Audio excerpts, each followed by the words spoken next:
ये वीडियो बहुत इंपॉर्टेंट है। मैं चाहता हूँ कि आप इसको ध्यान से देखो, क्योंकि अगर आप मैनिफेस्टेशन के जर्नी में हो और आप चीज़ें अपने लाइफ में मैनिफेस्ट करना चाहते हो, किसी भी चीज़ को जो चाहोगे वही पाओगे एग्जैक्टली, और ये आपका बिलीफ है, you believe in this thing, ठीक है। आपको खुद से एक सवाल पूछना होगा आज ही। अगर जवाब आता है हाँ, तो वो चीज़ आपके लाइफ में एक ईज़ के साथ आ जाएगा, विश्वास रखो।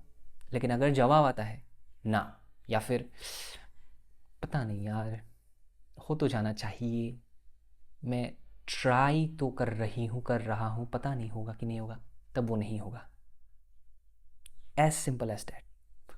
सवाल ये है, खुद से ये पूछना है, क्या मेरे अंदर उतना कैपेसिटी है उस चीज़ को, जिस चीज़ को मैं चाहता हूँ, वो चीज़ जब मेरे लाइफ में आएगा, क्या मेरे अंदर उतना कैपेसिटी है कि मैं उस चीज़ को हैंडल कर पाऊँ?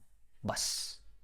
अगर जवाब आता है हाँ, और कॉन्फिडेंस के साथ, अंदर से एक फीलिंग ऑफ कॉन्फिडेंस आता है कि हाँ मैं संभाल पाऊंगा, तब वो चीज़ मैनिफेस्ट हो जाएगा। लेकिन अगर फ्लिकर करेगा, हिला हुआ है कॉन्फिडेंस, पता नहीं यार, देख लेंगे, तब नहीं होगा। खुद से पूछो, बस यही है, ठीक है। ये सवाल क्यों ज़रूरी है? क्योंकि आपको मैं एक बहुत ही ये वियर्ड सा ही एक एग्जांपल है, मेरे लिए तो वियर्ड ही है, क्योंकि केबीसी में बहुत साल पहले एक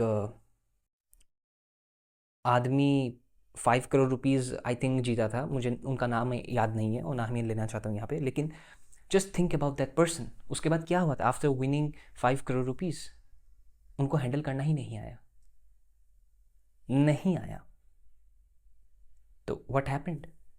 ही वेस्टेड दैट अमाउंट। प्रॉपरली अगर इन्वेस्ट करते कहीं पे तो वो ग्रो होता, but no. It's your responsibility to understand, are you capable to handle that desire जब वो आपके लाइफ में आएगा? खुद से वो पूछो, कॉन्फिडेंस है कि मैं इस चीज़ को संभाल लूँगी यार? 500 करोड़ चाहिए, हवा में तो हर कोई मैनिफेस्टेशन के चक्कर में ये सब सोचता है ना, विजन बोर्ड बना लेता है, 1000 crore in the next 5 years. संभाल सकते हो?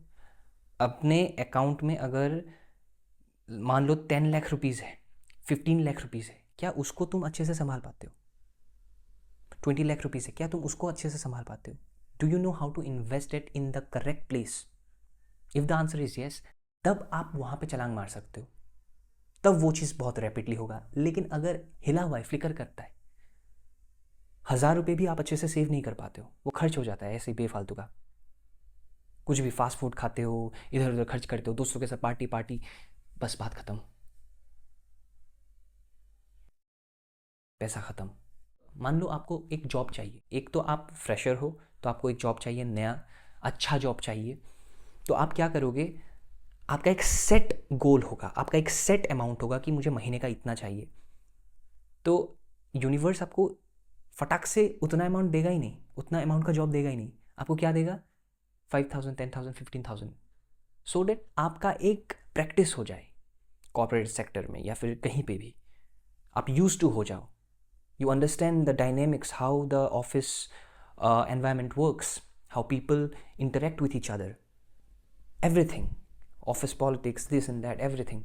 So आप जब समझ जाओगे और आपके अंदर ये कैपेसिटी आ जाएगी कि हाँ मैं संभाल सकता हूँ, तब आपको एक अच्छा बेहतर जॉब मिलेगा।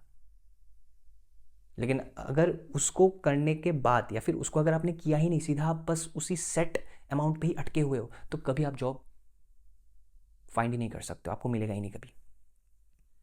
बेबी स्टेप्स लेना पड़ता है, छोटे मोटे, तब जाके आपका कॉन्फिडेंस डेवलप होता है, आपका कैपेसिटी डेवलप होता है। या तो आप माइंडसेट को प्रिपेयर करो, या फिर आप बाहर जाओ, एक्शन ओरिएंटेड बनो।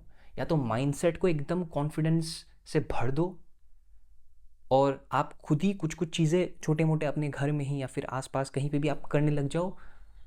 अगर छोटा मोटा आपको बिजनेस शुरू करना है तो करो, आपका विजन है कि बहुत बड़ा एक एम्पायर खड़ा करना है तो वो अलग बात है, लेकिन शुरू करो छोटे से, तभी आपका वो कैपेसिटी बिल्ड होगा, तभी आपके अंदर जो एनर्जी ऑफ कॉन्फिडेंस है वो बढ़ता जाएगा और आपका हैंडलिंग कैपेसिटी भी वो बढ़ जाएगा। तब ईजिली आप चीज़ें मैनिफेस्ट करोगे ना। यही है मैनिफेस्टेशन। अगर आप ध्यान से समझोगे, इंसान को वही मिलता है जितना वो हैंडल कर सकता है। भगवान भी उतना ही देता है जितना वो इंसान हैंडल कर सकता है, जितना उसका कैपेसिटी है हैंडल करने का, उतना ही मिलेगा। उसके बाहर चाहे वो जितना भी कुछ सोच ले कि मुझे 1000 करोड़ 2000 करोड़ चाहिए, उसको नहीं मिलेगा। It's a fact. ठीक है, तो आप खुद को इम्प्रूवमेंट पे लेके जाओ। आप खुद को पूछो कि मैं क्या केपेबल हूँ इस चीज़ का, इस स्पेसिफिक पर्सन का। मुझे चाहिए तो एक बहुत ही अच्छा, काइंड, हम्बल, हैंडसम या फिर ब्यूटीफुल स्पेसिफिक पर्सन चाहिए, लेकिन क्या मैं खुद उस तरह का हूँ? ब्यूटीफुल और हैंडसम का छोड़ दो, इंटरनल का मैं बात कर रहा हूँ। काइंड, हम्बलनेस, पोलाइटनेस, और सच्चा बोलना, सच्चा बात बोलना, सच्चाई के साथ हमेशा रहना, being loyal to that person, being loyal to yourself. जो आप खुद को बोलते हो वो क्या आप खुद करते हो? Are you that kind of person? पहले आप खुद को ये पूछो, और आप पहले वो बनो जो आपको चाहिए। पहले उतना आपको केपेबल बनना होगा। और इसमें हार्डवर्क बोल के कुछ नहीं है, ये माइंडसेट का गेम है। माइंडसेट कैसे डेवलप होता है? एक स्ट्रॉन्ग माइंडसेट कैसे डेवलप होता है? रेपिटेशन। रेपिटेशन, जो भी आप कर रहे हो अपने लाइफ में, रोज़मर्रा की ज़िंदगी में जो कुछ भी आप करते हो, पढ़ते हो, देखते हो, सुनते हो, उसको पॉजिटिवली आप रीइंफोर्स करो अपने दिमाग में। करते जाओ, करते जाओ, करते जाओ। बोर लग सकता है, प्रोक्रास्टिनेट कर सकते हो, फिर भी रेपिटेशन, रिपीट रिपीट रिपीट, एक टाइम के बाद आपके न्यूरल नेटवर्क्स जो है ब्रेन में वो चेंज हो जाएंगे, और आपके अंदर उतना कैपेसिटी, कॉन्फिडेंस और आपका एनर्जी फील्ड सब कुछ चेंज हो जाएगा। ठीक है, and then you will start attracting whatever you want in your life. That's how manifestation works. ठीक है, केपेबल बनो। और इसमें हार्डवर्क नहीं लगता है। हार्डवर्क हमें ऐसा लगता है कि ये बहुत ज़्यादा मेहनत। हार्डवर्क तो वही है ना, लोग तो ऐसे ही समझते हार्डवर्क करना पड़ेगा क्या, ओहो, ऐसे ही तो समझते। This is not hard work, this is smart work. Sharpening the knife, sharpening the knife. ठीक है, thank you so much for watching this video.